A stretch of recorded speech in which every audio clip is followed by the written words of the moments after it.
Look at the night sky. Go on, picture it in your mind. It looks peaceful, doesn't it? Those twinkling stars, the quiet drift of the moon, the silent, velvet blackness of the void.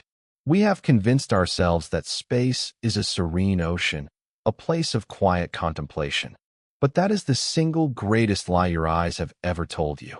The universe is not a library, it is a slaughterhouse.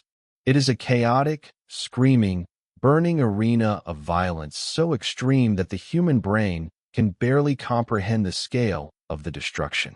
We live on a tiny, fragile raft in a sea of acid, fire, and gravity so intense it can rip the very fabric of reality apart.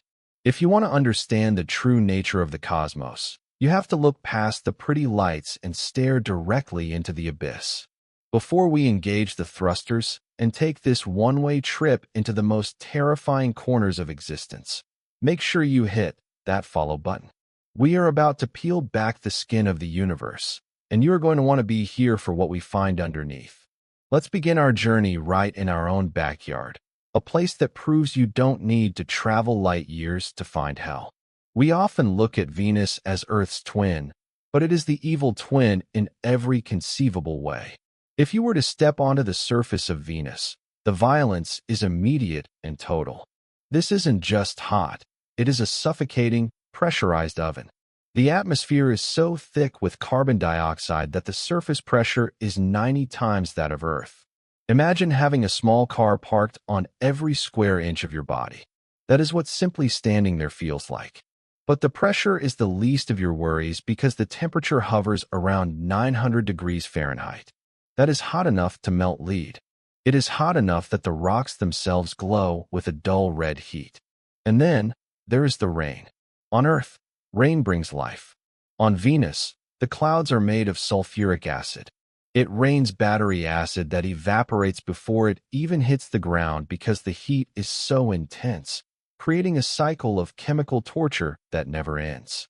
We know this because we sent robots there, the Soviet Venera probes. They didn't last long. The longest survivor held out for about 2 hours before succumbing to the heat and crushing pressure. Venus is a planetary warning shot, a violent, runaway greenhouse effect that turned a potential paradise into a sterilized tomb.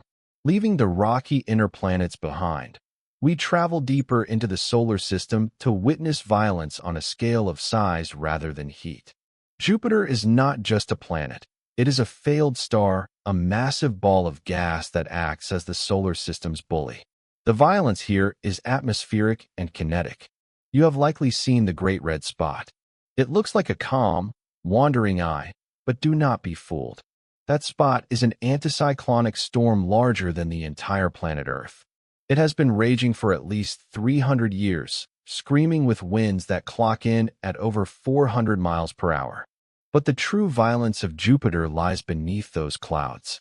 As you descend, the pressure mounts until hydrogen gas is squeezed so tightly it turns into a liquid, and then, deeper still, into a metal. In this deep metallic hydrogen ocean, electricity flows freely, generating a magnetic field 20,000 times stronger than Earth's. This magnetic field traps radiation belts so intense that if you were to fly a spaceship near Jupiter without inches of lead shielding, your electronics would fry, and your DNA would unravel almost instantly. Jupiter is a blender of radiation and gravity, a chaotic fluid engine that grinds anything foolish enough to get close. But planets are merely the debris of the cosmos. To see true violence, we must look at the architects of the universe, the stars. And not just any stars, but the ones that refuse to die quietly. Let's set a course for the Crab Nebula, the remnants of a supernova observed by Chinese astronomers in the year 1054. When a massive star runs out of fuel, gravity, which has been patiently waiting for millions of years, wins the war against the nuclear fusion pushing outward. The star collapses in on itself in a fraction of a second, and then rebounds with the energy of a billion suns. What is left behind in the Crab Nebula is a pulsar. This is a city-sized ball of neutrons, the crushed core of the dead star, spinning 30 times every second. It is a cosmic lighthouse, but instead of light, it sweeps the sky with beams of high-energy radiation. The violence here is magnetic. The magnetic field of the pulsar is trillions of times stronger than Earth's. It accelerates particles to near the speed of light, whipping the surrounding gas into a frenzy of X-rays and gamma rays. It is a stellar corpse that is still kicking, thrashing about in the dark, sterilizing its immediate neighborhood with pulses of lethal energy. If you think a pulsar is frightening, nature has something far worse in its arsenal, the magnetar. Imagine a star similar to the pulsar we just visited, but with a magnetic field 1,000 trillion times stronger than Earth's. This is the most magnetic object in the known universe.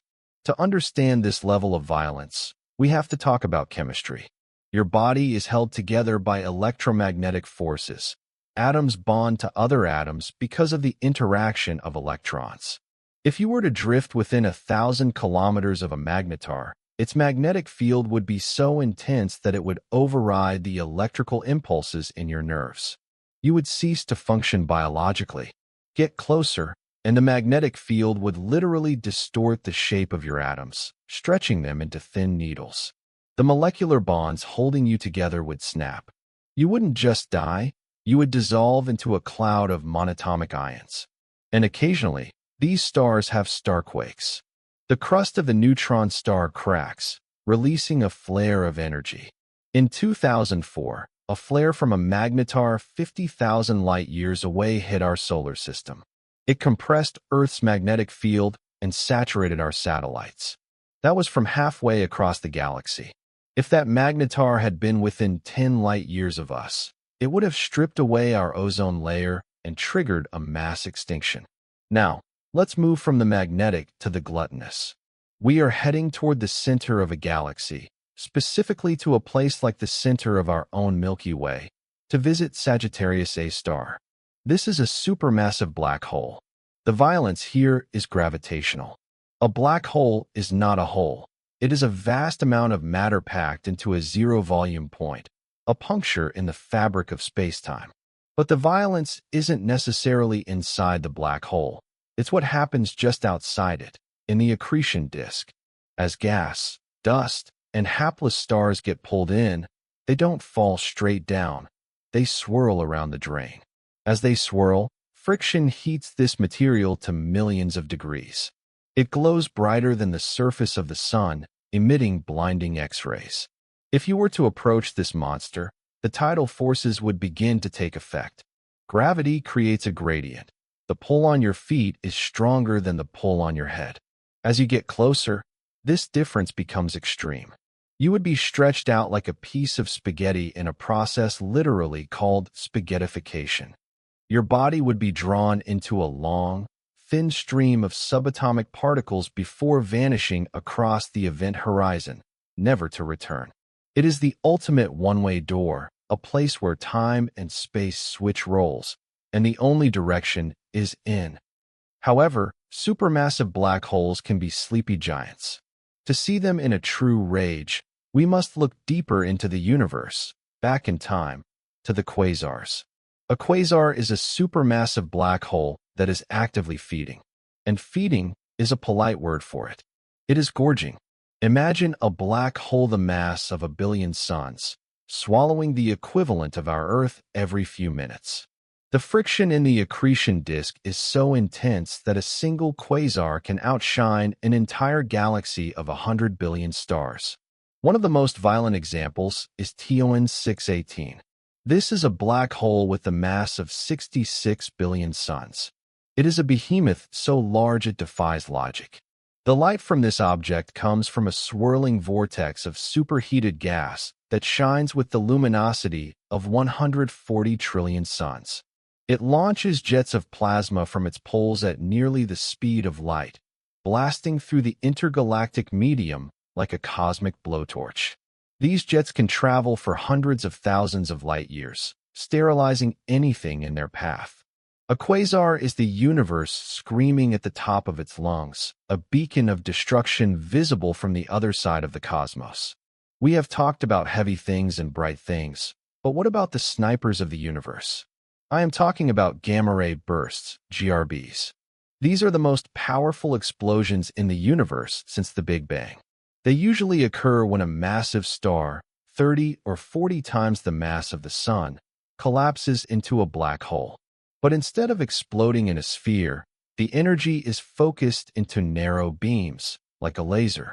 This is what makes them so terrifyingly violent. If a star explodes as a supernova, the energy spreads out. In a GRB, that energy is concentrated.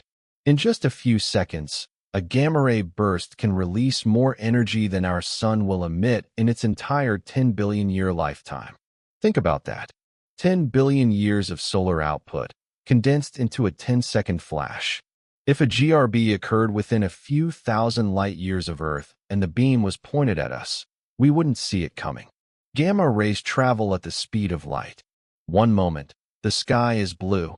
The next, the atmosphere is ionized, the ozone layer is obliterated, and the surface of the planet is bathed in lethal radiation. It is the silent assassin of the galaxy, a random act of cosmic violence that could wipe us out before we even knew we were in danger. Let's scale up even further. Violence isn't just about explosions, it's about collisions. And nothing collides with more majesty and horror than entire galaxies.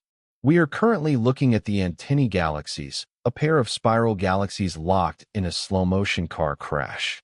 When galaxies collide, stars rarely hit each other because the space between them is so vast. But the gas clouds? They slam into one another with ferocious intensity. These collisions create shock waves that trigger massive bursts of star formation. It sounds beautiful, and it is, but it is also violent chaos. The gravitational tidal forces rip the galaxies apart, flinging streamers of stars and gas hundreds of thousands of light years into the void. It is a gravitational ballet where the dancers are being torn limb from limb. And here is the kicker. This is our future. The Andromeda Galaxy is currently racing toward the Milky Way at 110 kilometers per second. In about 4.5 billion years, our night sky will be filled with the distorted wreckage of a galactic merger. Our solar system will likely be flung out into the cold depths of intergalactic space, exiled from the home we have always known. Zooming out to the largest scales of the universe, we encounter a region of space that is terrifying not because of what is there, but because of what it is doing. It is called the Great Attractor. We can't see it clearly because it is hidden behind the dust of our own Milky Way, but we can feel it. Something massive, a gravitational anomaly hundreds of millions of light years away, is pulling us. Our galaxy and hundreds of thousands of other galaxies are flowing toward this point like water down a drain. We are moving at over 1 million miles per hour toward this mysterious center of mass. The violence here is existential. It is the violence of inevitability. We are caught in a river of gravity that is dragging us toward a congregation of galaxy clusters so massive it bends the light and space around it. In the center of these massive clusters, the gas between galaxies is heated to millions of degrees, creating a soup of high-energy plasma that glows in X-rays. It is a region of space where the normal rules of quiet, drifting galaxies do not apply, a gravitational mosh pit of cosmic proportions. Finally, we arrive at the most violent concept of all, the Big Rip. This isn't a place you can visit. It is a destination in time. We know the universe is expanding, and we know that expansion is accelerating due to dark energy. If this acceleration continues unchecked, the violence will eventually descend from the cosmic scale to the atomic scale. First, galaxies will be torn apart as gravity loses the fight against the expansion. Then, solar systems will unbind, planets drifting away from their stars. But it gets worse. In the final moments of the Big Rip, the expansion of space becomes faster than the speed of light on small scales. Planets will be torn apart. Then, the electromagnetic forces holding molecules together will fail. Your body would rip apart. Finally, atoms themselves would be shredded, the protons and neutrons torn asunder. The fabric of the universe itself would fray, and snap. It is the ultimate violence, the destruction of structure, the annihilation of order, leaving nothing but a cold, dark, expanding void containing nothing but lonely subatomic particles. So, take a deep breath. Look around your room. Feel the stability of the floor beneath your feet and the comfortable pressure of the air against your skin. We live in a bubble of impossible luck. We are shielded by a magnetic field, warmed by a stable star, and tucked away in a quiet spiral arm of a relatively calm galaxy. We are the exceptions. The universe is a machine of grinding gears, explosive releases, and crushing forces. It is a violent, hostile, and terrified place. But it is that violence that created us. The iron in your blood came from a supernova. The carbon in your DNA was cooked in the core of a dying star. We are the children of this cosmic violence, observing the chaos from a safe distance, at least for now. Understanding the violence of the universe doesn't just teach us astrophysics. It teaches us gratitude. It reminds us how precious this pale blue dot really is. We are sailing on a calm sea surrounded by hurricanes. If you want to keep exploring the cosmos, to understand the physics behind the fear and the beauty within the chaos, make sure you are following. There are infinite mysteries left to solve, and we are just getting started. Don't blink. The universe changes in a heartbeat, and you won't want to miss what comes next.